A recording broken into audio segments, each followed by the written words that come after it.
കൂട്ടുകാരെ, ഇന്ന് നമുക്ക് റെസ്റ്റോറന്റ് സ്റ്റൈലില് ഒരു ചൂര ഫ്രൈ കണ്ടാലോ. നമ്മളിതേ ചട്ടിയിലേക്ക് ഒരു മുട്ടയുടെ വെള്ള പൊട്ടിച്ച് ഒഴിച്ചിട്ടിട്ടുണ്ട് കേട്ടോ. 1/4 ടീസ്പൂൺ മഞ്ഞൾപ്പൊടി ഇട്ട് കൊടുക്കാം. ഒരു 1/2 ടീസ്പൂൺ കുരുമുളക് പൊടി ഇട്ട് കൊടുക്കാം. നമുക്ക് 1/2 ടീസ്പൂൺ ഗരം മസാല പൊടി ഇട്ട് കൊടുക്കാം. ഇതേ നമ്മുടെ മുളക് പൊടി കാശ്മീരി ചില്ലിയാണ് കേട്ടോ. ഇതേ 1/4 സ്പൂൺ മുളക് പൊടി ഇട്ടിട്ടുണ്ട്. കുറച്ച് അരിപ്പൊടി, ഒരു 1/2 ടീസ്പൂണോളം അരിപ്പൊടിയും കൂടി ഇട്ടിട്ടുണ്ട്. ആവശ്യത്തിന് ഉപ്പിട്ട് കൊടുക്കണം കേട്ടോ. ഇനി ഇതിലേക്ക് 2 എരിവില്ലാത്ത പച്ചമുളക് നമ്മൾ അരിഞ്ഞു വെച്ചിട്ടുണ്ട്. കറിവേപ്പില ചെറുതാക്കിയിട്ട് അരിഞ്ഞു വെച്ചിട്ടുണ്ട്, അതുകൂടി ഇട്ട് കൊടുക്കണേ.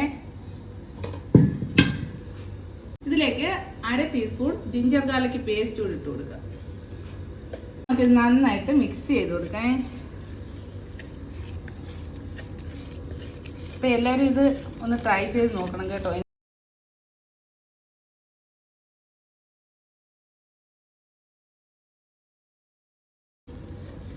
അപ്പൊ ഇത് നന്നായിട്ട് മിക്സ് ചെയ്യണം കേട്ടോ. അപ്പൊ കൂട്ടുകാരെ, നിങ്ങൾ എനിക്ക് കമന്റ് ഇടണം കേട്ടോ. നിങ്ങളുടെ ഓരോ കമന്റും ആണ് നല്ലതാണെങ്കിലും നല്ലതായിട്ടും അതല്ല എന്തെങ്കിലും മാറ്റങ്ങൾ വരുത്തണമെന്നുണ്ടെങ്കിൽ അതും കമന്റ് ബോക്സിൽ പറയണം. നിങ്ങളുടെ കമന്റ് കാണുന്നതാണ് എനിക്കുള്ള ഏറ്റവും വലിയ പ്രചോദനവും സന്തോഷവും. അപ്പൊ കമന്റ് ഇടാൻ മറക്കരുതേ. അപ്പൊ ഇനി നമുക്ക് ഒരു ശകലം വെളിച്ചെണ്ണയും കൂടി ഇതിലേക്ക് ഒഴിച്ചു കൊടുക്കാം. എന്നിട്ട് വീണ്ടും നന്നായിട്ട് ഒന്നും കൂടെ ഒന്ന് മിക്സ് ചെയ്ത് കൊടുക്കാം. ഇനി നമ്മുടെ മീനെല്ലാം പറക്കി ഇതിലേക്ക് ഇടാം കേട്ടോ. ഞാൻ ഏകദേശം ഒരു 12 കഷ്ണമാണ് എടുത്തേക്കുന്നത്. അപ്പം ഇതും കൂടെ നന്നായിട്ട് നമുക്കൊന്ന് മിക്സ് ചെയ്യാം.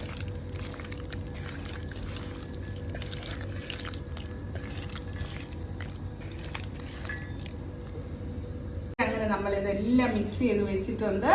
അപ്പം ഇനി ഒരു 1/2 മണിക്കൂർ നമുക്കിത് റെസ്റ്റ് ചെയ്യാനായിട്ട് വെക്കാം. അപ്പൊ 1/2 മണിക്കൂർ കഴിഞ്ഞിട്ടുണ്ട്. നമുക്ക് ഇനി ഇത് ഫ്രൈ ചെയ്യാം. അപ്പൊ പാൻ ചൂടായിട്ടുണ്ട്. ഇനി നമുക്ക് ഇതിലേക്ക് നല്ല ആട്ടിയ വെളിച്ചെണ്ണ ഒഴിച്ചു കൊടുക്കാം കേട്ടോ. ഇത് നമുക്ക് ഇച്ചിരി കറിവേപ്പില ഇട്ട് കൊടുക്കാം. നമുക്കിതേ മീൻ പറക്കിയിടാം കേട്ടോ. ഈ മനോഹര തീരത്തു തരുമോ ഇനിയൊരു ജന്മം കൂടി, എനിക്കിനിയൊരു ജന്മം കൂടി. അങ്ങനെ കൂട്ടുകാരെ, നമ്മുടെ മീനെല്ലാം എണ്ണയിലേക്ക് ഇങ്ങനെ പറക്കി ഇട്ടിട്ടുണ്ട് കേട്ടോ. നമുക്ക് ഇതൊന്ന് മറിച്ചും കൂടെ ഇട്ട് കൊടുക്കാം. നന്നായിട്ട് അപ്പുറത്തെ സൈഡ് മൂത്തില്ല, എന്നാലും ഈ അരപ്പൊക്കെ ഇരിക്കുന്നതുകൊണ്ട് ചിലപ്പം കരിയാൻ സാധ്യതയുണ്ട് കേട്ടോ.